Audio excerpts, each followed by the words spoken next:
ರಾಜ್ಯದ ಕರಾವಳಿಯಲ್ಲಿ ಅತಿ ಹೆಚ್ಚಾಗಿ ಮಾತನಾಡುವ ತುಳು ಭಾಷೆಯ ಸುಮಾರು 2400 ಕನ್ನಡ ಸಂಸ್ಕೃತಿ ಸುಮಾರು 2400 ವರ್ಷಗಳ ಅದೇ ಸದನವನ್ನು ನಾನು ಗಮನಿಸಲಿದ್ದು ಅದರ ಬಗ್ಗೆ ಮಾತಾಡ್ತೀನಿ ಸರ್.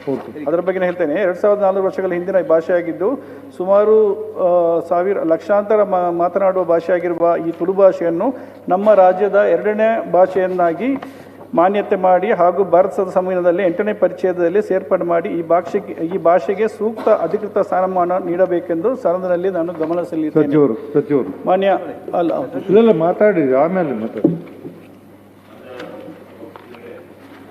ಈಗಾಗಲೇ ತುಳು ಭಾಷೆಯ ಬಗ್ಗೆ ಗಮನ ಸೆಳೆದಿದ್ದಾರೆ. ಈಗ ನಾವು ಈ ರಾಜ್ಯದ ಯಾವುದೇ ರಾಜ್ಯದ ಸರ್ಕಾರದ ಒಂದು ಭಾಷೆಯನ್ನು ಆ ರಾಜ್ಯದ ಅಧಿಕೃತ ಭಾಷೆಯನ್ನು ಘೋಷಿಸುವ ಪೂರ್ವದಲ್ಲಿ ರಾಜ್ಯಗಳ ಕಾನೂನಾತ್ಮಕ ಸಮಿತಿಯನ್ನು ರಚನೆ ಮಾಡಿ ಆ ಸಮಿತಿಯ ಮುಖಾಂತರ ಈಗ ಅದಕ್ಕೊಂದು ವರದಿಯನ್ನು ತರಿಸಿದ್ವಿ ಮಾನ್ಯ ಸಭಾಪತಿಗಳು. ಈಗಾಗಲೇ ಅದು ನಮ್ಮ ಯಾರು ಮೋಹನ್ ಆಳ್ವಾ ಅವರ ಅಭಿಪ್ರಾಯವನ್ನು ಅವರೊಂದು ಅಧ್ಯಯನದ ವರದಿ ಮಾಡಿ ಮೋಹನ್ ಆಳ್ವಾ ಅವರ ಸಮಿತಿಯ ವರದಿಯನ್ನು ಅಧ್ಯಕ್ಷತೆಯೊಳಗೆ ಒಂದು ಸಮಿತಿ ರಚನೆ ಮಾಡಿದ್ವಿ. ಆ ರಚನೆ ಮಾಡಿ ಅವ್ರು ಕೊಟ್ಟಿದ್ದಾರೆ. ಅದು ಕೊಟ್ಟ ಮೇಲೆ ಕಾನೂನು ಇಲಾಖೆಯ ಅಭಿಪ್ರಾಯವನ್ನು ಪಡೆದ್ವಿ ಮಾನ್ಯ ಸಭಾಪತಿಗಳೇ. ಅದು ಕಾನೂನು ಇಲಾಖೆ ಅಭಿಪ್ರಾಯ ಪಡೆದು ಅದರ ಪ್ರಕಾರ ಭಾರತ ಸಂವಿಧಾನ ಅನುಚ್ಛೇದ 345 ಅವಕಾಶ ಮಾಡಿಕೊಟ್ಟಿದ್ದ ಪ್ರಕಾರ ಈ ರಾಜ್ಯಗಳಿಗೆ ಕಾನೂನು ಸಮಿತಿಯನ್ನು ಇದನ್ನು ಮಾಡಿ ಈಗ ನಾವು ಅದನ್ನು ಕಾನೂನು ಇಲಾಖೆಯಿಂದ ಮತ್ತೆ ಕಾನೂನು ಇಲಾಖೆ ಪಡೆದ ಮೇಲೆ ಈಗೇನು ಬೇರೆ ರಾಜ್ಯದೊಳಗೆ ಈಗಾಗಲೇ ಬಿಹಾರ ಇರ್ಬೋದು, ಆಂಧ್ರ ಪ್ರದೇಶ ಇರ್ಬೋದು ಮತ್ತು ಪಶ್ಚಿಮ ಬಂಗಾಳದ ಅಲ್ಲಿ ಸರ್ಕಾರದ ಕಾರ್ಯದರ್ಶಿಗಳಿಗೆ ಪತ್ರವನ್ನು ಬರೆದು ಅದರ ಉತ್ತರವನ್ನು ನಿರೀಕ್ಷಿಸಲಾಗಿದೆ ಮಾನ್ಯ ಅಧ್ಯಕ್ಷರೇ. ಆದರೆ ಆ ಉತ್ತರ ಬರೋದು ಭಾಳ ವಿಳಂಬವಾಗ್ತಾ ಇರೋದ್ರಿಂದ ಅದಕ್ಕೆ ನಾನು ಈ ಸತಿ ಒಂದು ನಿರ್ಧಾರವನ್ನು ತೆಗೆದಿದ್ದೀನಿ ಮಾನ್ಯ ಸಭಾಪತಿಗಳೇ. ನಮ್ಮ ಅಧಿಕಾರಿಗಳ ಒಂದು ತಂಡವನ್ನು ರಚನೆ ಮಾಡಿ ಕಳಿಸಿಕೊಟ್ಟು ಆದಷ್ಟು ಬೇಗನೆ ಆ ವರದಿಯನ್ನು ತರಿಸೊಂದು ನಾನು ತುಳು ಭಾಷೆ 2ನೇ ಭಾಷೆಯಾಗಿ ಅದನ್ನು ವರದಿ ತರಿಸಲಾರ್ದ ನಾವೇನೂ ಮಾಡೋಕ್ಕಾಗಲ್ಲ ಮಾನ್ಯ ಅಧ್ಯಕ್ಷರೇ. ನಾವು ಪತ್ರ ವ್ಯವಹಾರ ಮಾಡಿದ್ವಿ. ಅದರ ಪತ್ರ ವ್ಯವಹಾರ ಮಾಡಿದ್ರೂ ಅದಕ್ಕೆ ಸರಿಯಾದ ಉತ್ತರ ಮತ್ತು ರೆಸ್ಪಾನ್ಸಿಬಿಲಿಟಿ ಬರ್ತಾ ಇಲ್ಲ. ಅದಕ್ಕೆ ಈಗಾಗಲೇ ನಾವು ಈ ವಿಚಾರವಾಗಿ ನಮ್ಮ ಮುಖ್ಯಮಂತ್ರಿಗಳು ಕೇಂದ್ರಕ್ಕೂ 2 ಸತಿ ಪತ್ರವನ್ನು ಬರೆದಿದ್ದಾರೆ. 2013 ನಾವು 2 ಭಾಷೆ, ಇದು ಅಷ್ಟೇ ಅಲ್ಲ, ತುಳು ಮತ್ತು ಕೊಡವ ಸೇರಿ 8ನೇ ಪರಿಚ್ಛೇದ ಸೇರಿಸ್ಬೇಕಂತ 2013 ಪತ್ರ ಕೇಂದ್ರ ಸರ್ಕಾರಕ್ಕೆ ಪತ್ರ ಬರೆದ್ವಿ ಮಾನ್ಯ ಸಭಾಪತಿಗಳು. ಅದರದ್ದು ಉತ್ತರ ಬಂದಿಲ್ಲ. ಮತ್ತು ಈಗ ನಾವು ಅದರ ಜೊತೆಗೆ ಪತ್ರದ ಜೊತೆಗೆ ನಾವೇನು 345 ಪ್ರಕಾರ ಈ ಕಾರ್ಯವಹಿಸಬೇಕಾಗಿದೆ. ಅದಕ್ಕೆ 3 ರಾಜ್ಯಕ್ಕೂ ನಾವು ಪತ್ರ ವ್ಯವಹಾರ ಮಾಡಿದ್ವಿ. ಪತ್ರ ವ್ಯವಹಾರ ಆ ರಾಜ್ಯದಿಂದ ನಮ್ಮ ಪತ್ರ ವ್ಯವಹಾರ ಆಗ್ತಾ ಇಲ್ಲ. ಅದಕ್ಕೆ ನಾವೊಂದು ನಿರ್ಧಾರವನ್ನು ಮಾಡಿದ್ವಿ.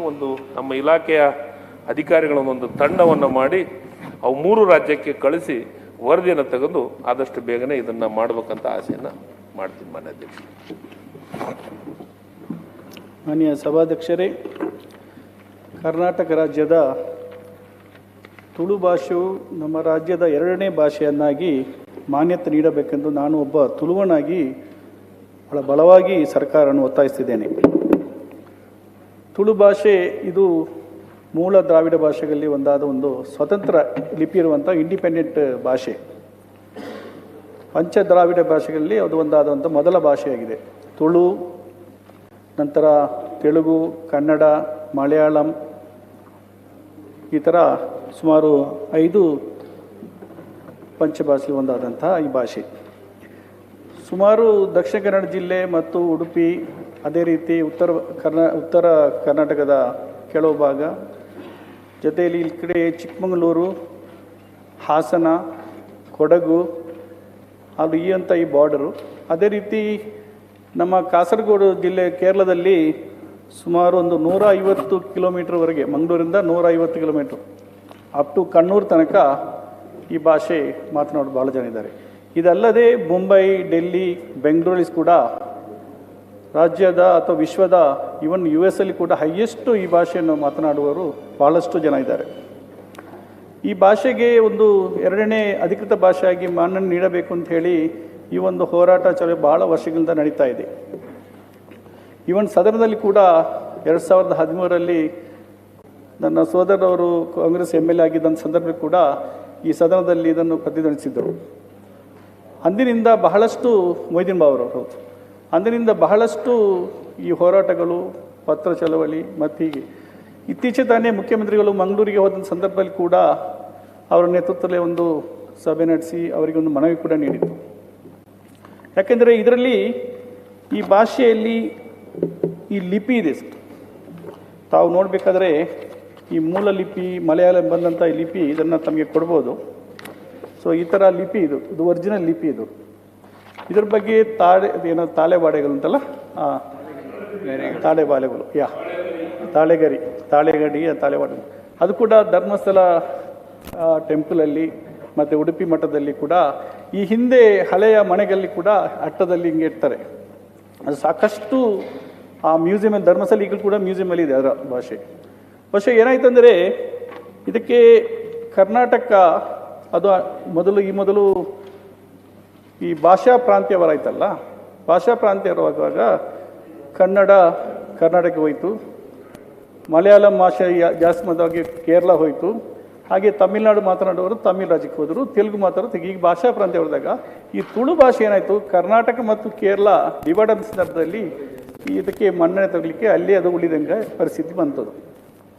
ಹೀಗಾಗಿ ಇಲ್ಲದ್ರೆ ತುಳುನಾಡು ಅಂತ ಹೇಳಿ ಸೆಪ್ರೇಟ್ ಆಗಿ ಮಂಗಳೂರು ಕೂಡ ಈ ಹಿಂದೆ ಮೆಡ್ರಾಸ್ ಪ್ರಾಂತ್ಯದಲ್ಲಿತ್ತು, ಮತ್ತು ನಮ್ಮ ಸ್ಟೇಟ್ ಡಿವಿಷನ್ ಈ ಥರ ಬರುವಾಗ ಅದು ಕರ್ನಾಟಕ ಸೇರಿತು.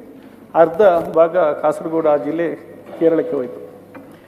ಅಂದಿನಿಂದ ಬಹಳಷ್ಟು ವರ್ಷಗಳ ಹಿಂದೆ, ಈಗ ನಮ್ಮಲ್ಲಿ ಈ ಹಿಂದೆ ಇತಿಹಾಸ ಏನು ಹೇಳ್ಬೇಕಂದ್ರೆ, ಎಲಿಮೆಂಟ್ಸ್ ಆಫ್ ಸೌತ್ ಇಂಡಿಯನ್ ಪ್ಯಾಲಿಯೋಗ್ರಫಿ ಅದು 4th to 17th century. ಅವಾಗ ಒಬ್ಬರು ಸೈಂಟಿಸ್ಟ್ AC ಬರ್ನಲ್ ಅಂತ ಒಬ್ಬ ಜರ್ಮನಿ ವಿದ್ವಾಂಸರು 1874ರಲ್ಲಿ ಈ ಪುಸ್ತಕದಲ್ಲಿ ತುಳು ಲಿಪಿಯ ಅಕ್ಷರಮಾಲೆಯ ಒಂದು ಚಿತ್ರವನ್ನು ಪ್ರಕಟಿಸಿದ್ದಾರೆ. ಅದು ಇನ್ನೂ ಕೂಡ ಇನ್ನೊಂದು 140 years ಓಲ್ಡ್ ಒಂದು ಇತಿಹಾಸ, ಅದು ಎಲ್ಲ ಮೆಟೀರಿಯಲ್ ಇಲ್ಲಿದೆ. ಜೊತೆಯಲ್ಲಿ ಇನ್ನೊಂದು ಅವರು ಮತ್ತು ಗೌರಿಶಂಕರ್ ಅವರು ಕೂಡ 1894ರಲ್ಲಿ ಈ ಪುಸ್ತಕದಲ್ಲಿ ತುಳು ಲಿಪಿಯ ಅಕ್ಷರಮಾಲೆಯನ್ನು ಪ್ರಕಟಿಸಿದ್ದಾರೆ. ಅದೇ ರೀತಿ ನಾನಾ ಥರದ ಇತಿಹಾಸ ಇದರಲ್ಲಿದೆ, ಬೇಕಾದಷ್ಟು ಪುರಾವೆಗಳಿದೆ, ಎಲ್ಲ ಇದೆ, ಸಂಶೋಧನೆಗಳಿದೆ. ಅದರಲ್ಲಿ ಏನು ಹೇಳ್ತಾರೆ, ಜಾತಕ ಮತ್ತು ತುಳು ಸಾಹಿತ್ಯ, ಅದು ಎಲ್ಲ ಅದರಲ್ಲೇ ಇದೆ. ಕೆಲವರು ಏನು ಹೇಳ್ತಾರೆ, ತುಳು ಭಾಷೆ ಒಂದು ದೈವದ ಭಾಷೆ ಕೂಡ ಸಾಮಾನ್ಯವಾಗಿ ಕರಿತಿದ್ದಾರೆ. ನಾವು ತುಳುವರು ಮಾತನಾಡುವವರು ನಮ್ಮ ಕನ್ನಡ ಬಹುಶಃ ಬೆಂಗಳೂರಿಗಿಂತ ಒಳ್ಳೆ ಅಚ್ಚ ಕನ್ನಡ ನಾವು ಮಂಗಳೂರಿನಲ್ಲಿ ಮಾತಾಡ್ತೇವೆ ತುಳು ಭಾಷೆಯನ್ನು. ಹಾಗಾಗಿ ಭಾಳಷ್ಟು ಕನ್ನಡಕ್ಕೆ ಕೂಡ ನಮ್ಮದು ಕನ್ನಡ ಬೆಳೀಲಿಕ್ಕೆ ಕೂಡ ತುಳು ಭಾಷೆ ಭಾಳ ಅದರ ಭಾಳಷ್ಟು ಅಡಿಪಾಯ ಬಿದ್ದಿದೆ ಅಂತ ಹೇಳ್ಬೋದು. ಸೊ ಹಾಗಾಗಿ ಈ ಮಾನ್ಯತೆಯನ್ನು ಕೊಡಬೇಕು ಅಂತೇಳಿ ಸರ್ಕಾರ ನಿಲ್ಲಿದ್ರು. ಆನಂತರ ಕಳೆದ ಸರ್ಕಾರ ಏನಾಯ್ತಂದರೆ ಬೊಮ್ಮಾಯಿ ನೇತೃತ್ವದ ಸರ್ಕಾರ ಅವರು ಇದನ್ನೆಲ್ಲ ಮಾಡಿ ಅಲ್ಲಿಯ ಡಾಕ್ಟರ್ ಮೋಹನ್ ಆಳ್ವಾ ಅಂತೇಳಿ ಆಳ್ವಾಸ್ ಮೆಡಿಕಲ್ ಅವರನ್ನು ಅವರ ನೇತೃತ್ವದ ಒಂದು ಸಮಿತಿಯನ್ನು ರಚಿಸಿದರು. ಆ ಸಮಿತಿ ಎಲ್ಲ ವಿಮರ್ಶೆ ಮಾಡಿ ಅದರ ಇತಿಹಾಸ ಎಲ್ಲ ಅದನ್ನೆಲ್ಲ ಕಲೆಕ್ಟ್ ಮಾಡಿ ಸರ್ಕಾರಕ್ಕೆ ಆ ವರದಿಯನ್ನು ಕೂಡ ಸಲ್ಲಿಸಿದ ನಂತರ ಇದಕ್ಕೆ ಕೊಡಬೇಕು ಅಂತೇಳಿ ಇದು ಕೊಟ್ಟದ್ದು ಇದಕ್ಕೇನು ಆರ್ಥಿಕ ಹೊರೆ ಬೀಳಲ್ಲ ಸರ್ಕಾರಕ್ಕೆ. ಆಮೇಲೆ ಇದೇನು ಹೊಸ್ತೇನಲ್ಲ, ಈಗ ಪಶ್ಚಿಮ ಬಂಗಾಳ ಅಲ್ಲಿ 2ನೇ ಲ್ಯಾಂಗ್ವೇಜ್ ಆಗಿ ಉರ್ದು ಇದೆ, ಪಂಜಾಬಿ ಇದೆ 2ನೇ ಲ್ಯಾಂಗ್ವೇಜ್ ಆಗಿ. ಅದೇ ರೀತಿ ನಮ್ಮ ಬಿಹಾರದಲ್ಲಿ ಕೂಡ 2nd ಲ್ಯಾಂಗ್ವೇಜ್ ಉರ್ದು ಇದೆ, ಅಲ್ಲಿ ಕೂಡ ಈಗ 2 ಬೇರೆ ದ್ವಿತೀಯ ಭಾಷೆಗಳಿದೆ. ಮತ್ತು 8ನೇ ಪರಿಚಯದಲ್ಲಿ ಅದಕ್ಕೂ ರೆಕಮೆಂಡ್ ಮಾಡಬೇಕಂತೇಳಿ ರಾಜ್ಯ ಸರ್ಕಾರ ಕೂಡ ಈಗ ಹಿಂದೆ ಕಲಿಸಿದೆ. 8ನೇ ಪರಿಚಯದಲ್ಲಿ ನಮ್ಮನ್ನು ಈ ತುಳು ಭಾಷೆಯನ್ನು ನೀವು ಅಳವಡಿಸಬೇಕು ಅಂತ ಹೇಳಿ ಆ ಕೂಡ ಒಂದು ಡಿಮ್ಯಾಂಡ್ ಇದೆ. ಬಹುಶಃ ಕರ್ನಾಟಕ ರಾಜ್ಯದಲ್ಲಿ ಈಗ ಮಾನ್ಯ ಸಚಿವರು ಹೇಳಿದ್ರು, ಇದಕ್ಕೆ ಸಮಿತಿ ಮಾಡಿತ್ತು, ವರದಿ ಬಂತು. ಆ ನಂತರ ಸರ್ಕಾರ ಅದಕ್ಕೆ ಬೇಕಾದಂತಹ ಆ ಏನೇನೋ ಬೇಕು ಅಂತ ಹೇಳಿ ಅದರ ಬಗ್ಗೆ ಹೆಂಗೆ ಮಾಡಿದ್ದಾರೆ ಅಂತೇಳಿ ವೆಸ್ಟ್ ಬೆಂಗಾಲು ಮತ್ತು ಬಿಹಾರಕ್ಕೆ ನಾವು ಲೆಟರನ್ನು ಬರೆದಿದ್ದೇವೆ. ನಮ್ಮ ಕಾರ್ಯದರ್ಶಿಯವರು ಬರೆದಿದ್ದಾರೆ. ಸರ್, ನಾವು ತಮ್ಮ ಹತ್ರ ಮಾನ್ಯ ಸಚಿವರ ಹತ್ರ ಕೇಳ ಬಯಸ್ತೇನೆ, ನಮ್ಮ ಇದಕ್ಕೆ ಅಳವಡಿಸಬೇಕಾದರೆ ಆ ಸರ್ಕಾರದಿಂದ ಅಥವಾ ವೆಸ್ಟ್ ಬೆಂಗಾಲ್ ಅಥವಾ ನೀವು ಬಿಹಾರ ಸರ್ಕಾರದಿಂದ ಅದನ್ನು ಸುಮ್ಮನೆ ಕಳಿಸಿ ಸುಮಾರು 1 ವರ್ಷದಿಂದ ಅವ್ರು ರಿಪ್ಲೈ ಕಳಿಸೋದು ಏನದ್ರಲ್ಲಿ ಏನಿದೆ, ಅವ್ರು ಕೂಡ ಯಾವ ಥರ ಮಾಡಿದ್ರು, ನಮ್ಮ ಭಾಷೆಗೆ ನಮ್ಮ ಇಲ್ಲೇ ಕೊಡಿ, ರಾಜ್ಯ ಸರ್ಕಾರದಲ್ಲಿ ಕೊಡ್ಬೋದಲ್ಲ. ಅವರ ಅವಶ್ಯಕತೆ, ಅವರ ಒಪಿನಿಯನ್ ತಗೊಳ್ಳಿಗೆ ಏನು ಕಾರಣ ಅಂತ ಹೇಳಿ ನಾನು ಕೇಳ್ತಾ ಇರೋದು. ಯಾಕೆ ಅವ್ರಿಗೆ ಬೇಕಿರೋದಂತೆ ನಮ್ಮ ತುಳು ಭಾಷೆ ಬಗ್ಗೆ ಅವ್ರಿಗೇನು ಗೊತ್ತಿರುತ್ತೆ, ಹೆಂಗೆ ಅಳವಡಿಸಬೇಕು? ತಮ್ಮಲ್ಲಿ ಒಂದು ತಜ್ಞರ ಸಮಿತಿ ಮಾಡಿ ಅಥವಾ ಒಂದು ಸದನ ಸಮಿತಿ ಮಾಡಿ ಅದಕ್ಕೆ ಏನಾದ್ರು ಬೇಕಂದ್ರೆ ಮನ್ನಣೆ ಕೊಟ್ಟು ಇಲ್ಲೇ ಮಾಡ್ಬೋದಲ್ಲ. ಈಗ ತಾವು ಅಧಿಕಾರಿಗಳನ್ನು ಕಲಿಸಿ ಮತ್ತೆ ಅದಕ್ಕೆ ಬೇಕಾದಂಥ ಆ ಒಂದು ರಿಪೋರ್ಟ್ನ ಅವರಿಂದ ಏನು ತರಿಸಲಿಕ್ಕಿದೆ ಆ ರಾಜ್ಯದಿಂದ ನಮಗೆ? ನಮ್ಮ ಕರ್ನಾಟಕ ಭಾಷೆ ನಮ್ಮಲ್ಲಿರುವುದು ಅದಕ್ಕೆ ತಜ್ಞರಿದ್ದಾರೆ, ಇತಿಹಾಸಗಾರರಿದ್ದಾರೆ, ಬೇಕಾದಷ್ಟು ಪುರಾವೆಗಳಿದೆ, ಸಮಿತಿ ವರದಿ ನೀಡಿದೆ. ಇಷ್ಟೆಲ್ಲ ಇರುವಾಗ ನಮ್ಮ ಅಧಿಕಾರಿಗಳು ಕೂಡ ಅಲ್ಲಿ ಹೋಗಿ ಅವರ ಒಪಿನಿಯನ್ ಏನು ತಗೊಳ್ಳಿಕ್ಕೆ ಉಂಟು ಅಂತ ಹೇಳಿ ಯಾವ ಅವಶ್ಯಕತೆ ಇದಕ್ಕೋಸ್ಕರ ಇದಕ್ಕೆ ಒಂದು ತುಳುವರದು ಬಹಳ ಹಿಂದಿನ ಹೋರಾಟ. ಈ ಭಾಷೆಯನ್ನು ತಾವು 2ನೇ ಸ್ಥಾನವಾಗಿ ಒಂದು ಅಧಿಕೃತ ಭಾಷೆಯಾಗಿ ಈಗಾಗಲೇ ಜಾರಿಗೊಳಿಸಬೇಕು, ಇಮ್ಮಿಡಿಯೇಟ್ ಆಗಿ ತಾವು ಗೊಳಿಸಬೇಕು ಅಂತೇಳಿ ತಮ್ಮಲ್ಲಿ ಒಂದು ಮತ್ತೆ ನಾನು ಬಲವಾಗಿ ಪ್ರತಿಪಾದಿಸ್ತೇನೆ ಅಂತ ಹೇಳಿ ನನ್ನೆರಡು ಮಾತು. ಕನ್ನಡ ನಾಡಿನ ವಿಶೇಷಗಳಲ್ಲಿ ಒಂದಾದಂಥ ಭೌಗೋಳಿಕವಾದ ಸೋದರಿ ಭಾಷೆಗಳಲ್ಲಿ ತುಳು ಭಾಷೆ ಕೂಡ ಸೇರುತ್ತೆ. ವಿಶೇಷವಾಗಿ ಆ ಸಮಾಜ, ಆ ಸಮುದಾಯ ಕರಾವಳಿ ಪ್ರದೇಶಗಳಲ್ಲಿ, ಮಲೆನಾಡು ಪ್ರದೇಶಗಳಲ್ಲಿ ನೆಲೆಸಿರ್ತಕ್ಕಂಥ ಪ್ರಾಚೀನ ಪರಂಪರೆಯ ಈ ಭಾಷೆಯನ್ನ ಮಾತನಾಡ್ತಾ ಬಂದಿರೋದ್ರಿಂದಾಗಿ ಆ ಭಾಷೆ ಉಳಿದಿದೆ. ಮಾನ್ಯ ಸಭಾಪತಿಗಳೇ, ನಮ್ಮ ಆತಂಕ ಇರ್ತಕ್ಕಂಥದ್ದು ಯಾವುದೇ ಸಂಸ್ಕೃತಿ ಮತ್ತು ಭಾಷೆಯನ್ನ ಉಪಯೋಗ ಮಾಡದೇ ಇದ್ರೆ ಡಾರ್ವಿನ್ ಥಿಯರಿ ಪ್ರಕಾರ ಅದು ಸಾಧ್ಯ ಆಗೋದಿಲ್ಲ ಉಳಿಯೋದಕ್ಕೆ ಅಂತಕ್ಕಂಥದ್ದನ್ನ ಸೈಂಟಿಫಿಕಲಿ ವೈಜ್ಞಾನಿಕವಾಗಿ ಪ್ರೂವ್ ಆಗಿದೆ. ಮತ್ತು ಈ ಆಂತರಿಕ ಬಾಂಧವ್ಯ, ಒಂದು ಭಾಷೆ ನಮ್ಮ ಜೀವನದ ಜೊತೆಗೆ ಯಾವ ರೀತಿ ಆಂತರಿಕ ಬಾಂಧವ್ಯ ಹೊಂದಿರುತ್ತೆ ಅನ್ನೋದಕ್ಕೆ ಆಚರಣೆಗಳನ್ನ, ತುಳುನಾಡಿನ ಎಲ್ಲ ಪಾರಂಪರಿಕ ಸಾಂಸ್ಕೃತಿಕ ಆಚರಣೆಗಳಲ್ಲಿ ದೈವಗಳನ್ನ ಮತ್ತು ದೇವ ನೇಮಗಳನ್ನ ಮಾಡುವಾಗ ಭಾಷೆಯ ಬಳಕೆ ಎಷ್ಟು ಪ್ರಬಲವಾಗಿದೆ ಅನ್ನೋದಕ್ಕೆ ತುಂಬಾ ಹೆಮ್ಮೆಯಿಂದ ಅಂತಾರಾಷ್ಟ್ರೀಯ ವಿಶ್ವದ ಮಟ್ಟದಲ್ಲಿ ಮೆಚ್ಚುಗೆಯನ್ನು ಗಳಿಸಿದ ಕಾಂತಾರ ಚಲನಚಿತ್ರವನ್ನ ಮತ್ತು ರಿಷಬ್ ಶೆಟ್ಟಿ ಅವರ ಒಂದು ಪ್ರಯತ್ನವನ್ನ ನಾವಿವತ್ತು ಸ್ಮರಣೆ ಮಾಡಬೇಕಾಗತ್ತೆ, ಒಂದು ಮೆಚ್ಚುಗೆಯನ್ನು ವ್ಯಕ್ತಪಡಿಸಬೇಕಾಗತ್ತೆ. ಮಾನ್ಯ ಸಭಾಪತಿಗಳೇ, ಭಾಷೆ ಶ್ರೀಮಂತ ಭಾಷೆ ಇದೆ, ಅದಕ್ಕೆ ಕೊಡಬೇಕಾದ ಮನ್ನಣೆಯನ್ನ ಮತ್ತು ಅವಕಾಶವನ್ನ, ಸಂಶೋಧನೆ ಮಾಡೋದಕ್ಕೆ ಅವಕಾಶ ಕೊಡಬೇಕು, ಸರ್ಕಾರ ಗಮನ ಕೊಡಬೇಕು, ನಿಧಿಯನ್ನ ಕೊಡಬೇಕು, ವಿಶ್ವವಿದ್ಯಾಲಯಗಳಲ್ಲಿ ಅದಕ್ಕೆ ಅವಕಾಶ ಮಾಡಿಕೊಡ್ಬೇಕು. ನಾನು ಈ ಸಂದರ್ಭದಲ್ಲಿ ಮಂಗಳೂರು ವಿಶ್ವವಿದ್ಯಾಲಯಕ್ಕೆ ಒಮ್ಮೆ ಭೇಟಿ ಕೊಟ್ಟಾಗ ಪೊಲಿಟಿಕಲ್ ಸೈನ್ಸ್ ಡಿಪಾರ್ಟ್ಮೆಂಟ್, ರಾಜ್ಯಶಾಸ್ತ್ರದ ಡಿಪಾರ್ಟ್ಮೆಂಟ್ಗೆ ಹೋಗಿದ್ದೆ. ಅಲ್ಲಿ ಪ್ರಸ್ತುತ ಹಂಗಾಮಿ ವಿ.ಸಿ ಆಗಿರ್ತಕ್ಕಂಥ ಕುಲಪತಿಗಳಾಗಿರ್ತಕ್ಕಂಥ ಪ್ರೊಫೆಸರ್ ಜೈರಾಮ್ ಅಮೀನ್ಜಿ ಅವ್ರ ಜೊತೆ ಮಾತಾಡುವಾಗ ಈ ಮಕ್ಕಳು ತುಳು ಭಾಷೆಯ ಬಗ್ಗೆ ಸಂಶೋಧನೆ ಮಾಡಕ್ ಬಂದಾಗ ಕೆಲವು ಅಡಚಣೆಗಳಿತ್ತು. ಮಾನ್ಯ ಸಭಾಪತಿಗಳೇ, ಅವರು ಅವರ ವಿವೇಚನಾ ಒಂದು ಇದನ್ನ ಬಳಸಿ ಸಂಶೋಧನೆ ಮಾಡಿಕೊಡೋದಕ್ಕೆ ಒಂದು ಪ್ರಯತ್ನವನ್ನ ಮಾಡಿದ್ರು. ಬಹಳ ಖುಷಿ ಅನ್ನಿಸ್ತು. ಮಾನ್ಯ ಫಾರೂಕ್ ಜಿ ಅವರು 72 ಅಡಿಯಲ್ಲಿ ತಂದಿರ್ತಕ್ಕಂಥ ಇದರಲ್ಲಿ ಕೆಲವಕ್ಕೆ ಲಿಪಿ ಇಲ್ಲ, ಇನ್ ಕೆಲವಕ್ಕೆ ಲಿಪಿ ಇದೆ, ನಾವು ಕಂಡಿಡ್ಕೊಂಡಿಲ್ಲ. ಈ ಶಾಸನಗಳನ್ನು ನೋಡಿದಾಗ ಗೊತ್ತಾಗುತ್ತೆ. ಮತ್ತು ಸಾಮ್ಯತೆ, ದ್ರವಿಡ ಭಾಷೆಗಳು ಮತ್ತು ಭಾರತೀಯ ದಕ್ಷಿಣ ಭಾರತದ ಭಾಷೆಗಳಲ್ಲಿ ಮಲಯಾಳಂ, ಕನ್ನಡ, ತೆಲುಗು ಮತ್ತು ತುಳು ಇನ್ನೂ ಅನೇಕವು ಕಂಡಿಡ್ಕೊಳ್ಬೇಕಾಗಿದೆ. ಆ ಶಾಸನಗಳು ಸಿಕ್ಕಿದೆ, ಅದಕ್ಕೆ ಹೆಚ್ಚಿನ ಆಸಕ್ತಿಯನ್ನ ಸರ್ಕಾರ ಕೊಡದ ಹೊರತು ಅದನ್ನು ಉಳಿಸ್ಕೊಳ್ಳೋದಕ್ಕೆ ಸಾಧ್ಯ ಆಗೋದಿಲ್ಲ. ನಮ್ಮ ಸಣ್ಣ ಸಣ್ಣ ಪ್ರಾಂತ್ಯಗಳ ಒಂದು ಒಗ್ಗೂಡಿಕೆ ಆದಮೇಲೆ, ಕನ್ನಡ ನಾಡು ಒಗ್ಗೂಡಿಕೆ ಆದ್ರ ಮೇಲೆ ಅವಕ್ಕೆ ಮಹತ್ವ ಕಮ್ಮಿ ಆಗಿದೆ. ಲಿಪಿ ಇದೆ. ಗಾಂಧಾರ ದೇಶದ ಆಫ್ಘಾನಿ ಸಿಂಧೂ ನದಿಯ ನಾಗರಿಕತೆಯಿಂದ ಹಿಡಿದು ಇಲ್ಲಿಯ ತನಕ ಲಿಂಕ್ ಇದೆ. ಅದ್ರ ಬಗ್ಗೆ ಒಂದು ಸಂಸ್ಕೃತಿ ಮತ್ತು ಲ್ಯಾಂಗ್ವೇಜಸ್ ಬಗ್ಗೆ ಸಂಶೋಧನೆ ಮಾಡುವ ಸಮಯದಲ್ಲಿ ನಮಗೆ ಕುರುಹುಗಳು ಸಿಕ್ಕಿದೆ. ಆದ ಕಾರಣ ಅಂತ ಒಂದು ಸಾಧನೆ, ಅಂತ ಒಂದು ಮೊದಲ ಪ್ರಯತ್ನ ಕರ್ನಾಟಕ ಸರ್ಕಾರದಿಂದ ನಡಲಿ. ಶಿವರಾಜ್ ತಂಗಡಿಯವರು ಕನ್ನಡ ಸಂಸ್ಕೃತಿ ಇಲಾಖೆಯ ಮೂಲಕ ಈ ರೀತಿ ಕಳೆದು ಹೋಗ್ತಕ್ಕಂಥ ನಮ್ಮ ಶ್ರೀಮಂತ ಭಾಷೆಗಳ ಉಳಿವಿಕೆಗೆ ಮತ್ತು ಬಳಕೆಗೆ ಬೇಕಾಗುವಂತ ಅವಕಾಶವನ್ನ ವಿಶ್ವವಿದ್ಯಾಲಯಗಳ ಅಧಿಕೃತವಾಗಿ ಮಾಡಿಕೊಟ್ಟಾಗ ಅದಕ್ಕೆ ಒಂದು ಮನ್ನಣೆ ಸಿಕ್ಕತ್ತೆ. ಭಾರತ ಸರ್ಕಾರದಿಂದಲೂ ಕೂಡ ನಮಗೆ ಬರಬೇಕಾದಂತ ಗಮನ ಮತ್ತು ಸಂಪನ್ಮೂಲ ಎರಡನ್ನೂ ತಗೊಳ್ಳೋದಕ್ಕೆ ಸಾಧ್ಯ ಆಗುತ್ತೆ. ಅದರಿಂದ ಇದಕ್ಕೆ ಒಂದು ಪ್ರಾಮಾಣಿಕ ಪ್ರಯತ್ನ ಮಾಡಬೇಕು ಅಂತ ಹೇಳಿ ನಾನು ಬೆಂಬಲವನ್ನ ವ್ಯಕ್ತಪಡಿಸಿ ಇದನ್ನ ನಾನು ಸಮರ್ಥಿಸ್ತೇನೆ. ಹರೀಶ್ ಕುಮಾರ್ ಮಾತಾಡೋದಕ್ಕೆಲ್ಲ ನಿಯಮ 72 ಅಡಿ ಇದನ್ನು ಈ ವಿಷಯವನ್ನು ಚರ್ಚೆಗೆ ತಂದಿದ್ದಾರೆ. ನಾನು ಅವರಿಗೆ ಅಭಿನಂದನೆಗಳನ್ನು ಸಲ್ಲಿಸ್ತೇನೆ. ಸೌತ್ ಕೇಂದ್ರದವರು. ಸಭಾಪತಿಗಳೇ, ಇವತ್ತು ತುಳು ಭಾಷೆ ಅನ್ನುವಂಥದ್ದು ಇದು ಕೇವಲ ನಮ್ಮ ದಕ್ಷಿಣ ಕನ್ನಡ ಜಿಲ್ಲೆಗೆ ಮಾತ್ರ ಸೀಮಿತ ಆದ್ದಲ್ಲ. ದಕ್ಷಿಣ ಕನ್ನಡ ಜಿಲ್ಲೆಯಲ್ಲಿ ಮತ್ತು ನಮ್ಮ ಕಾಸರಗೋಡು ಜಿಲ್ಲೆ ಅರ್ಧ ಭಾಗ ಕೂಡ ತುಳು. ಸಭಾಧ್ಯಕ್ಷರೇ, ಸರಿ ಒಂದು ನಿಮಿಷ, ತುಳುವಲ್ಲಿ ಮಾತಾಡ್ಬೋದು ಅವರು? ಮಾತಾಡಲಿ. ತುಳುವಲ್ಲಿ ಮಾತಾಡ್ಬೋದು, ಅದು ಯಾರಿಗೆ ಅರ್ಥ ಆಗುದಿಲ್ಲ. ತುಳುವಲ್ಲಿ ಮಾತಾಡಿದ್ರೆ ಹೌದು ಅರ್ಥ ಆಗುದಿಲ್ಲ. ಸಭಾಪತಿಗಳೇ, ಅವ್ರೇನೋ ತುಳು ಸೇರಿದವರು ಈ ಮಂಗಳೂರು ಉಡುಪಿ ಮಂದಿ ಸೇರಿದ್ರೆ ತುಳು ಮಾತಾಡಕ್ ಅದನ್ನ ಹೇಳ್ತಾರೆ ಸರ್. ಬಟ್ ನಾನು ನನ್ನ ಪರಿಸ್ಥಿತಿನೂ ಸ್ವಲ್ಪ ನೋಡಿ. ನಾನು ಕನ್ನಡ ಬರ್ಕೊಳ್ಳೋರಿಗೆ ಮತ್ತು ಕಷ್ಟ ಸಂಸ್ಕೃತಿ ಆಗ್ಬೋದು. ಇಲಾಖೆ ಸಚಿವ ಕನ್ನಡವನ್ನು ಬೇರೆ ಭಾಷೆ ಬರಗಲ್ಲ ನನಗ. ಹರೀಶಣ್ಣ ಈರ್ ಪಾತರಿಂದ ಈರ್ಲೇನ ತುಳು ಮಾತಾಡೋದು. ಕೇಂದ್ರೆ ಅವು ರೆಕಾರ್ಡ್ ಪೋಪುಜಿ ಈರ್ ಪಾತರ್ನ ಅದು record ಪೋಪುಜಿ. ಗೊತ್ತಾಗ್ಬಿಡತ್ತೆ ಮಾತಾಡ್ಲ ಪಾತರ್ನ ರೆಕಾರ್ಡ್ ಪೋಪುಜಿ ಅವ್ರಿಗೆ ತುಳು ಮಾತಾಡಕ್ ಬಿಟ್ರೆ ಬಟ್ ನನಗ ಅರ್ಥ ಆಗಲ್ಲ. ಮತ್ತೆ ಬೇರೆದವ್ರು ಕರ್ಕೊಂಡ್ಬರ್ಬೇಕಾಗತ್ತೆ. ಇಲ್ಲ ಸಮಸ್ಯೆ ಇಲ್ಲ, ಕನ್ನಡದಲ್ಲೇ ನೋಡಿ. ಭಾಷಾಂತರ ಮಾಡಕ್ ನನಗೊಬ್ಬರು ಬೇಕಾಗತ್ತ. ಅಧ್ಯಕ್ಷರೇ ಮಾನ್ಯ ಅಧ್ಯಕ್ಷ ಒಂಜಿ ಪಂಪಿನ ಕೇಳಿ ಮೇರೆ ನಮ್ಮ ಉಸ್ತುವಾರಿ ಸಚಿವರು ಬರೀ ಟಾರ್ ಬೋರ್ಡ್ ಎಕ್ಸ್ಪೆಕ್ಟ್ ಬರ್ಪೇರು ಮೇರೆ ಗುಂಡ್ರಾಯರ್ ಅಲ್ಲ ದಿನೇಶ್ ಉತ್ತರ ಹೇಳ್ತಾರಂದ್ರೆ ಹೇಳಿ ನಂದೇ ಇನ್ಚಾರ್ಜ್ ಮಿನಿಸ್ಟರ್ ಅಂತ ಆರೆಗೆ ತುಳು ಬರ್ಕೊಂಡು ಇಲ್ಲ ಅವ್ರು ಟ್ರಾನ್ಸ್ಲೇಟ್ ಮಾಡಿಕೊಡಿ ಅಂತ ಹೇಳ್ತಾ ಇರೋದು. ತುಳು ಭಾಷೆ ಅರ್ಧ ಕಾಸರಗೋಡು ಜಿಲ್ಲೆಯಲ್ಲಿದೆ, ದಕ್ಷಿಣ ಕನ್ನಡ ಜಿಲ್ಲೆಯಲ್ಲಿದೆ, ಅರ್ಧ ಉಡುಪಿಯಲ್ಲಿದೆ. ಮತ್ತು ನೀವು ಕರ್ನಾಟಕ ರಾಜ್ಯದ ಯಾವುದೇ ಜಿಲ್ಲೆಗಳಿಗೆ ಹೋಗಿ, ನೀವು ಅಲ್ಲಿ ಹೋಟ್ಲಿಗೆ ಕಾಫಿ ಕುಡಿಲಿಕ್ಕೆ ಹೋದರೆ ಅಲ್ಲಿ ತುಳು ಮಾತಾಡೋರೇ ಸಿಗ್ತಾರೆ. ಎಲ್ಲರೂ ತುಳುಗರು ಇಡೀ ರಾಜ್ಯದಲ್ಲಿ ಹೋಗಿದ್ದಾರೆ. ಮತ್ತು ಸುಮಾರು ಇದರಲ್ಲಿ 30 ಲಕ್ಷಕ್ಕೆ ಹೆಚ್ಚು ಜನ ಅಂತ ಹೇಳಿದ್ದಾರೆ. ನಮ್ಮ ದೇಶದಲ್ಲಿ ಕೂಡ ಬೇರೆ ಬೇರೆ ರಾಜ್ಯಗಳಲ್ಲಿ ಕೂಡ ಹೋದ್ರೂ ತುಳು ಭಾಷಿಗರೇ ಇವತ್ತು ಹೋಟೆಲ್ ಉದ್ಯಮದಲ್ಲಿ ಮತ್ತು ಇತರ ಉದ್ಯಮದಲ್ಲಿ ತೊಡಗಿಸಿಕೊಂಡವರು. ವಿದೇಶದಲ್ಲಿ ಕೂಡ ಇರುವವರು, ಎಲ್ಲ ಸೌದಿ ರಾಷ್ಟ್ರಗಳಲ್ಲಿರುವವರು ತುಳು ಹೆಚ್ಚಿನವರು ನಮ್ಮ ಜಿಲ್ಲೆಯವರು ತುಳುವರೇ ಇರುವುದು. ಆದ್ದರಿಂದ 30 ಲಕ್ಷಕ್ಕೂ ಹೆಚ್ಚು ಜನ ತುಳು ಮಾತಾಡುವವರೇ ಇದ್ದಾರೆ. ನಮ್ಮಲ್ಲಿ ದೈವಾರಾಧನೆ ಪ್ರಸ್ತಾಪ ಬಂತು. ಪ್ರತಿಯೊಂದು ದೈವಾರಾಧನೆ ನಮ್ಮ ಸಂಸ್ಕೃತಿ.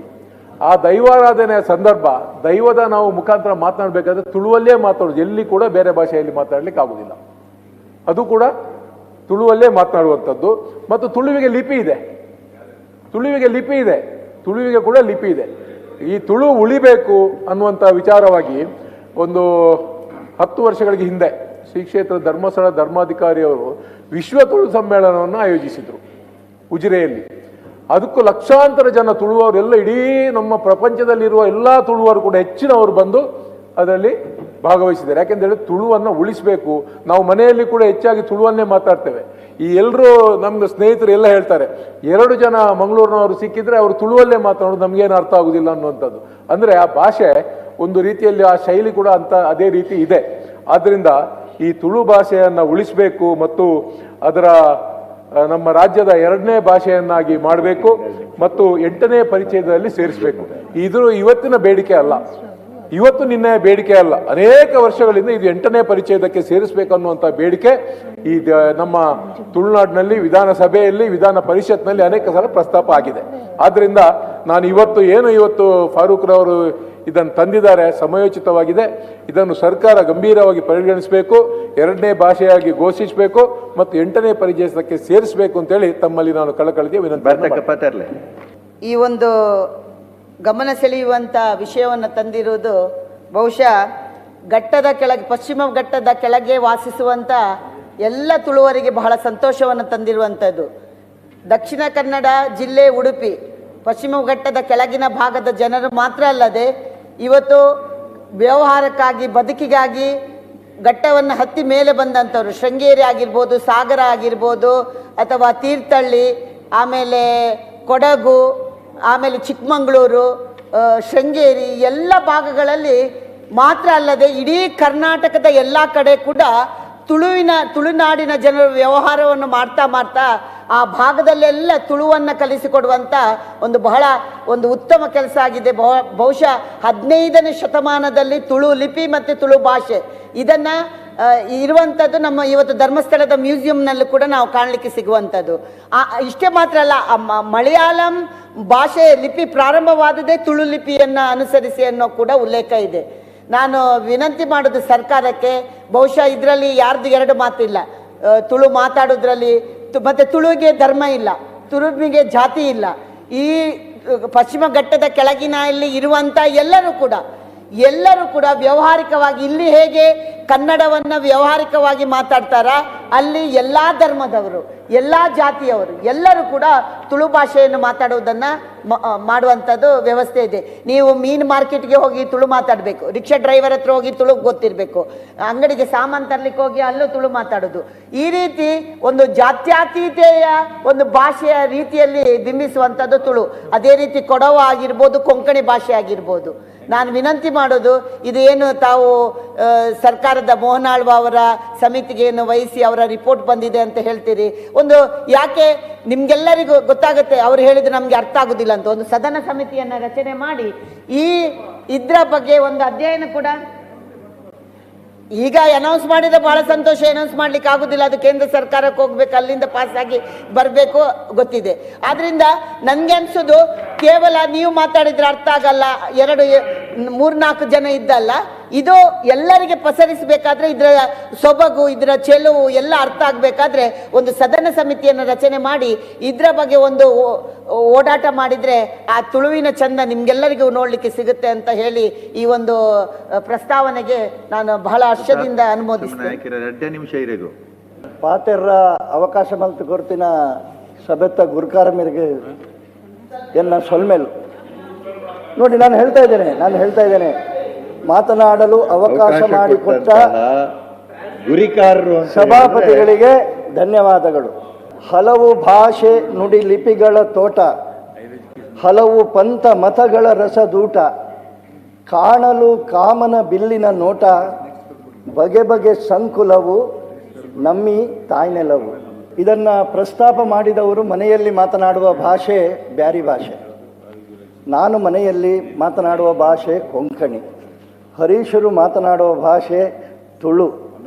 ಇದನ್ನು ಸಮರ್ಥನೆ ಮಾಡುವಂತಕ್ಕೆ ನಿಂತವರು ಕನ್ನಡ, ಮೈಸೂರು ಕನ್ನಡ.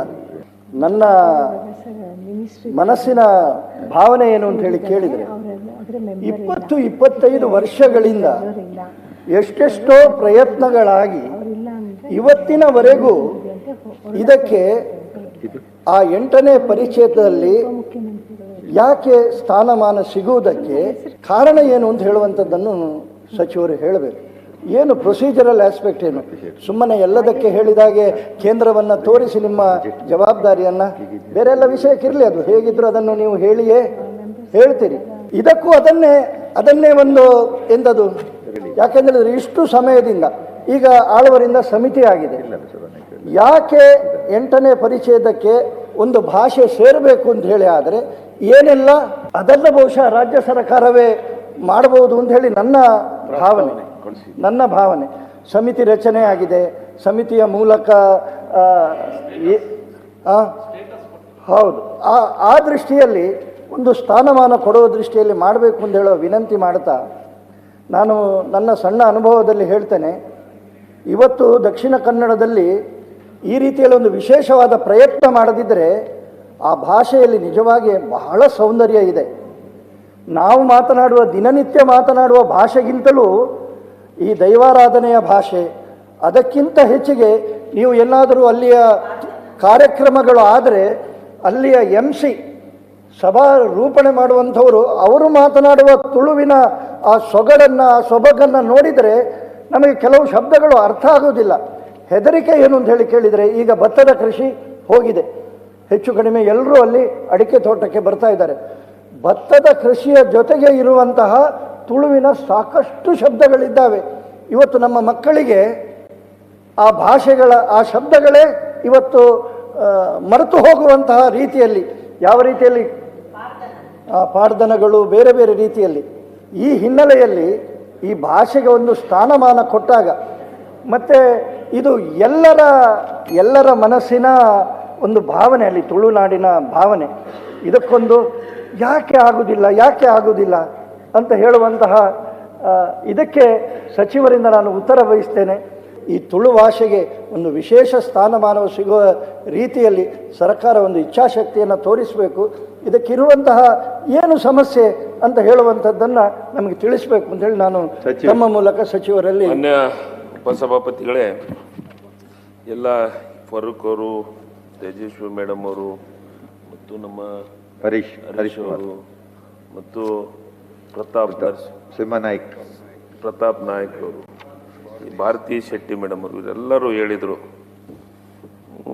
ನನಗೆ ಮೊನ್ನೆ ಉಪಸಭಾಪತಿಗಳೇ, ಇದನ್ನೇ ನಾವು ಕಾನೂನಿನಲ್ಲಿ ಅಭಿಪ್ರಾಯ ಪಡಿಲಾರ್ದೇ ಕಳಿಸಿದರೆ ಕೇಂದ್ರ ಸರ್ಕಾರ ಒಪ್ಪಿಗೆ ಕೊಡೋದಿಲ್ಲ.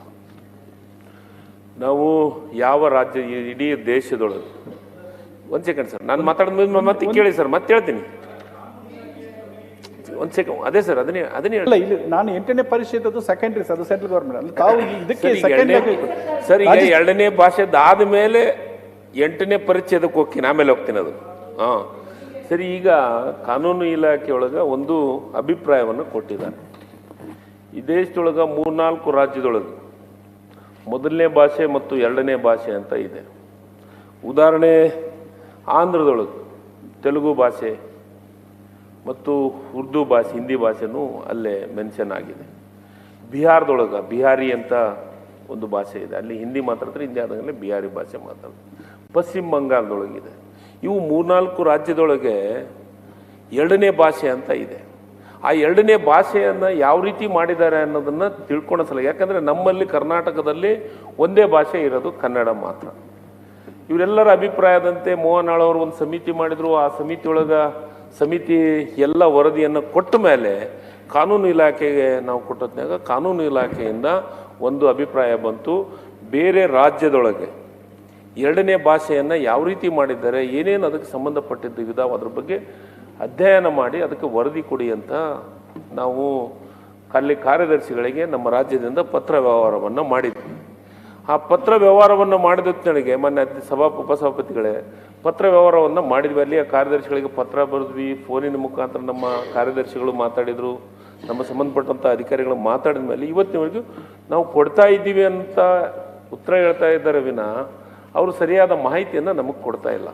ಆ ಸರಿಯಾದ ಮಾಹಿತಿಯನ್ನು ನಾವು ವರದಿಯನ್ನು ರೆಡಿ ಮಾಡಿ ಕಾನೂನು ಇಲಾಖೆಗೆ ಕಳಿಸಿದಾಗ ಮಾತ್ರ ಕಾನೂನು ಇಲಾಖೆ ಒಪ್ಪಿಗೆಯನ್ನು ಕೊಡುವಂಥ ಸಾಧ್ಯತೆ ಇದೆ. ಈಗ ಹಿಂಗಾಗಿ ಅದಕ್ಕೆ ಇದು ವರದಿ ಲೇಟ್ ಆಗಿದೆ. ನಾವು ಅಧಿಕಾರಿಗಳಿಗೆ ಪತ್ರವನ್ನು ಬರೆದಿದ್ದೀವಿ. ಪತ್ರ ಬರೆದ ಮೇಲೆ ಅವರು ನಮ್ಗೆ ವಾಪಸ್ ವರದಿಯನ್ನು ಕೊಟ್ಟಿಲ್ಲ. ಅದಕ್ಕೆ ಒಂದು ವಿಶೇಷವಾಗಿ ಒಂದು ತಂಡವನ್ನು ಅಲ್ಲಿ ಇಲಾಖೆ ಅಧಿಕಾರಿಗಳ ತಂಡನೂ ಮಾಡ್ತೀನಿ. ತಂಡ ಮಾಡಿ 3 ರಾಜ್ಯಕ್ಕೆ ಕಳಿಸ್ಕೊಡುವಂಥ ಕೆಲಸವನ್ನು ಮಾಡ್ತೀವಿ. ನಮಗೆ ಮನೆ ಉಪಸಭಾಪತಿಗಳು ಇದ್ರ ಬಗ್ಗೆ ನಮಗೆ ವಿಶೇಷ ಕಾಳಜಿ ಇದೆ. ನಾವು ತುಳು ಭಾಷೆ 2ನೇ ಭಾಷೆ ಮಾಡಬೇಕು ಅನ್ನೋದನ್ನು ನಮ್ಮ ಗಮನದಾಗಿದೆ. ಅದಕ್ಕೆ ಇದನ್ನು ವರದಿಯನ್ನು ತಂದ ಮೇಲೆ, ವರದಿ ಕೊಟ್ಟ ಮೇಲೆ ಅಲ್ಲಿ ಯಾವ ರೀತಿ ಮಾಡಿದ್ದಾರೆ, ಪಶ್ಚಿಮ ಬಂಗಾಳ ಇರ್ಬೋದು, ಬಿಹಾರದಾಗಿರ್ಬೋದು, ಏನೇನು ಕ್ರೋಢೀಕರಿಸಿ ಮಾಡಿದ್ದಾರೆ ಅದನ್ನೆಲ್ಲ. ಯಾಕಂದರೆ ಒಂದು ನಾವು ಕಳಿಸಿಕೊಟ್ರೆ, ಈಗ ನೋಡಿ ಅದು ಹೇಳಿದರೆ ಸ್ವಲ್ಪ ನಮ್ಮ ಭಾರತಿ ಮೇಡಮ್ ಅವ್ರಿಗೆ ಮತ್ತು ಇವ್ರಿಗೆ ಪ್ರತಾಪ್ ಸಿಂಹ ಅವ್ರಿಗೆ ಸಿಂಹ ಆದಂಗೆ ಆಗಿಬಿಡ್ತಾರ ಅವ್ರು. ಎಲ್ಲರೂ ಯಾಕಂತಂದ್ರೆ ಈಗ 8ನೇ ಪರಿಚ್ಛೇದ ಅದಕ್ಕೆ ಕಳಿಸಿ ನಾವು ಕನಿಷ್ಠ 8ರಿಂದ 10 ವರ್ಷಕ್ಕಿಂತ ಹೆಚ್ಚಾಯ್ತು. ನನಗನ್ಸಿಗೆ 2005 ಕಳಿಸಿದ್ದಾರೆ ಇಲ್ಲಿಂದ. ಮತ್ತು ನಾವು 2013 ಕೊಡವ ಭಾಷೆಯನ್ನ ಮತ್ತು ತುಳು ಇವೆರಡನ್ನೂ ಮಾಡಬೇಕು ಅಂತ ಪತ್ರ ಬರೆದಲ್ಲ. ನಾವು 2-3 ಸತಿ ಮುಖ್ಯಮಂತ್ರಿಗಳು ಪತ್ರ ಬರೆದಿದ್ದಾರೆ. ನಾನು ನಿಮ್ಮ ಕಳಕಳಿ ಏನಿದೆ, ಸರ್ಕಾರಕ್ಕೂ ಆ ಕಳಕಳಿ ಇದೆ. ಆದಷ್ಟು ಬೇಗನೆ ನಾನು ಇಲಾಖೆಯ ಅಧಿಕಾರಿಗಳ ಒಂದು ತಂಡವನ್ನು ಮಾಡಿ 3 ರಾಜ್ಯಕ್ಕೂ ಕಳಿಸ್ತೀನಿ. 3 ರಾಜ್ಯಕ್ಕೆ ಕಳಿಸಿ ಅದನ್ನು ಕತ್ತರಿಸಿ ಒಂದು ಏನು ಕೊಡ್ತಾರೆ ವರದಿ, ಅದ್ರ ವರದಿ ಮೇಲೆ ಕಾನೂನು ಇಲಾಖೆಗೆ ಮಾಡಿ ನಮ್ಮ ಸರ್ಕಾರನೂ ಬದ್ಧತೆ ಇದೆ, ಅದನ್ನು ಮಾಡ್ಬೇಕನ್ನೋ ಆಸೆ ಇದೆ. ಅದ್ರ ಜೊತೆಗೆ ನಾನೊಂದು ವಿನಂತಿ ಏನಂದ್ರೆ 8ನೇ ಪರಿಚ್ಛೇದವನ್ನು ಸೇರ್ಸಕ್ಕೆ ಸಾಧ್ಯತೆ ಇದೆ. ನಿಮ್ಮ ಸರ್ಕಾರ ಇದೆ, ಪೂರ್ಣ ಪ್ರಮಾಣದ ಸರ್ಕಾರ. ಅದನ್ನು 2 ಸೇರೆ ಮಾಡ್ಬೋದು. ಭಾರತಿ ಮೇಡಮ್ ಅವರೇ, ಇದು 2005 ಕಳಿಸಿದ್ದಾರೆ. 2005 ಕಳಿಸಿದ್ದಾರೆ. ಮತ್ತೆ ಈಗ ನೀವು 10 ವರ್ಷ ಆಯ್ತಲ್ಲ, ಅಟ್ಲೀಸ್ಟ್ ಪರಪರ್ ನೀವು ಅಲ್ಲಿ 99 ಭಾಷೆ ಉಂಟು, ಗೊಂದಲ ಇದೆ. 99 ಭಾಷೆ ಅಲ್ಲಿ ಇದೆ, ಇಲ್ಲಿ ಇರೋದು 3-4 ಭಾಷೆ. ಅಷ್ಟು ಭಾಷೆಗಳನ್ನ ಮಾಡ್ಲಿಕ್ಕೆ ಅವಕಾಶ ಇದೆ. ಭಾಷೆಯಲ್ಲಿ ಗಮನ ಸೆಳೆಯುವ ಸೂಚನೆ ಒಳಗಡೆ ಅವಕಾಶ ಇದಕ್ಕಿಂತ ಡಿಟೇಲ್ ಉತ್ತರ ಬೇಕಾ? ಇಷ್ಟಕ್ಕೊಂದು ಹೇಳಿದ್ದೀನಿ. ನಾನು ಅದನ್ನ 8 ಸಮಿತಿ ಸದಸ್ಯರನ್ನ ಮಾಡಿ ಸದಾ ನಮ್ಮ ಇಲಾಖೆ ಅಧಿಕಾರಿಗಳನ್ನ ಅಲ್ಲಿ 3 ಜಿಲ್ಲೆಗೆ ಕಳಿಸಿ ಮಾಹಿತಿ ತಕ್ಷಣ ಮಾಡುವಂತ ಕೆಲಸವನ್ನು ಒಂದೇ ನಿಮಿಷ. ನನಗೆ ಮಾನ್ಯ ಸಚಿವರು ಒಂದು ನನ್ನ ವಿನಂತಿ ಏನಂದ್ರೆ, ಸರ್ ಈಗ 8th ಶೆಡ್ಯೂಲ್ ತಾವು ಏನು ರೆಕಮೆಂಡ್ ಮಾಡಿ ಕಳಿಸಿದಲ್ಲಿ ಅದರಲ್ಲಿ ಸಾಕಷ್ಟು ಅದು ನಾವು ರಾಜಕೀಯ ಮಾತಾಡೋದಲ್ಲ. ಇಲ್ಲಿ ನಮಗೆ ಸ್ಟೇಟಲ್ಲಿ ಬೇಕಿರೋದು ಇದಕ್ಕೆ ಒಂದು ಸ್ಥಾನಮಾನ ಕೊಡಬೇಕು ದ್ವಿತೀಯ ವರ್ಷ. ಅದರೇನು ಆರ್ಥಿಕ ಹೊರೆಯನ್ನು ಬೀಳಲ್ಲ ಸರ್ಕಾರಕ್ಕೆ. ತಾವು ಈಗಲೇ ಅನೌನ್ಸ್ ಮಾಡ್ಬೋದು, ನಾಳೆಯಿಂದ ತುಳು ಭಾಷೆ 2ನೇ ಅಧಿಕೃತ ಈಗಲೇ ಅನೌನ್ಸ್ ಮಾಡೋದು, ಏನು ಸಮಸ್ಯೆ ಇಲ್ಲ ಅದರಲ್ಲಿ. ಏಯ್ತ್ ಶೆಡ್ಯೂಲ್ ಅಲ್ಲಿ ಸಮಸ್ಯೆ ಇದೆ ಸರ್. ಯಾಕಂದ್ರೆ ನಮ್ಮ ಒಂದು ಕರೆನ್ಸಿ ಪ್ರಿಂಟ್ ಇದೆ ನೋಡಿ, ಅದರಲ್ಲಿ ಎಷ್ಟು ಭಾಷೆ ಇದೆ ಅದರಲ್ಲಿ, ಸುಮಾರು 100. ಈಗಾಗಲೇ 99 ಭಾಷೆಗಳು ಆಲ್ರೆಡಿ ರೆಕಮೆಂಡ್ ಆಗಿ ಹೋಗಿದೆ ಅಂತ ಈಗ ಎಲ್ಲಾ ಸ್ಟೇಟ್ ಕಳಿಸಿದೆ. ಅದಕ್ಕೆ ಅದು ಸ್ವಲ್ಪ ಟೆಕ್ನಿಕಲ್ ಪ್ರಾಬ್ಲಮ್, ಬಹುಶಃ ಅದನ್ನು ತೆಗಿತಾರೆ ಅಂತ ಹೇಳ್ತಾ ಇದ್ದಾರೆ, ಅದೇನು ಗೊತ್ತಿಲ್ಲ ಎಷ್ಟು ಮಟ್ಟಿಗೆ ಅಂತ ಹೇಳಿ. ನಾನು ಹೇಳೋದಂದ್ರೆ ತಾವು ಈಗ ತುಳು ಅಂದ್ರೆ ಸುಮಾರು ದಕ್ಷಿಣ ಕನ್ನಡದಲ್ಲಿ ಮಾತಾಡೋದು 7-8 ಭಾಷೆಗಳು ಜನ ಮಾತಾಡ್ತಾರೆ ಅಲ್ಲಿ. ಅದರಲ್ಲಿ ಇದು ಒಂದು ಸಾಮೂಹಿಕ ಒಂದು ಸೌಹಾರ್ದತೆಗೆ ಒಂದು ಇದು ಒಂದು ಒತ್ತು ಕೊಡುವಂತ ಈ ಒಂದು ಭಾಷೆ. ಅದಕ್ಕೋಸ್ಕರ ತಾವು ಅದಕ್ಕೆ ಆ ಸ್ಟೇಟಿಂದ ಒಂದು ಅಭಿಪ್ರಾಯ ತಕೊಂಡು ಈ ಸ್ಟೇಟ್ನ ಅಭಿಪ್ರಾಯ ಅವಶ್ಯಕತೆ ಇಲ್ಲ ಸರ್. ಒಂದು ನಿಮಿಷ, ಅವಶ್ಯಕತೆ 1 ವರ್ಷ ಬೇಕಾಯ್ತಾ? ಒಂದು ಆಫೀಸರ್ನ ಇವತ್ತು ಫ್ಲೈಟಲ್ಲಿ ಕಳಿಸಿ ನಾಳೆ ತಗೊಂಡು ಏನು ರಿಪೋರ್ಟ್ ತಗೊಂಡು ಬರ್ಬೋದು. ಅದಕ್ಕೆ ಈ ಕೋಡ್ ಆಫ್ ಕಂಡಕ್ಟ್ ಬರೋ ಮುಂಚೆನೇ ಈ ಪಾರ್ಲಿಮೆಂಟ್ ಎಲೆಕ್ಷನ್ಗೆ ತಾವೊಂದು ಅನೌನ್ಸ್ ಮಾಡಿ ಅದಕ್ಕೆ ಒಂದು ಸರಿಯಾದ ಕೊಡ್ತೀವಿ ಸರ್. ಮೊನ್ನೆ ಅನೌನ್ಸ್ ಮಾಡೋದ ಅಲ್ಲ, ವರದಿ ಬರಲಾರ್ದ ಅನೌನ್ಸ್ ಮಾಡಿದ್ರೆ ತಪ್ಪಾಗತ್ತೆ ಸರ್. ಹಂಗಿಲ್ಲ. ನಾವು ಕಾನೂನು ಇಲಾಖೆ ಅಭಿಪ್ರಾಯಗಳನ್ನು ಅಲ್ಲಿದ್ದ ವರದಿಯನ್ನು ತರಿಸ್ಕೊಂಡು ಕೊಟ್ಟ ಮೇಲೇ ಅದಕ್ಕೊಂದು ಅನೌನ್ಸ್ ಮಾಡೋಕ್ಕಾಗತ್ತೆ. ನಾವು ಮನಸ್ಸಿಗೆ ಬಂದಂಗೆ ಅನೌನ್ಸ್ ಮಾಡಿದ್ರೆ ಮತ್ತೆ ನಮ್ಮನ್ನು ಬೇರೆ ತಿಳ್ಕೊಂತಾರ. ನಮ್ಮ ಬೇರೆ ಗ್ಯಾರಂಟಿಗಳದಾವ, ನಮ್ಮ ಗ್ಯಾರಂಟಿ ಪರ್ಫೆಕ್ಟ್ ಗ್ಯಾರಂಟಿ ನಮ್ಮ ಅದರಲ್ಲಿ ಕಾಂಗ್ರೆಸ್ ಮತ್ತು ಏನ್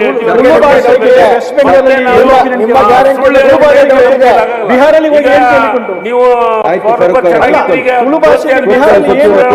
ನನ್ನ ಕೈಲಿ ಹೇಳಿಸ್ಬೇಡ್ರಿ ದಯಮಾಡಿ. ನಾನು ಹೇಳಂಗಿಲ್ಲ, ವರದಿ ತರಿಸಿದ ಮೇಲೆ ನಾನು ರವಿ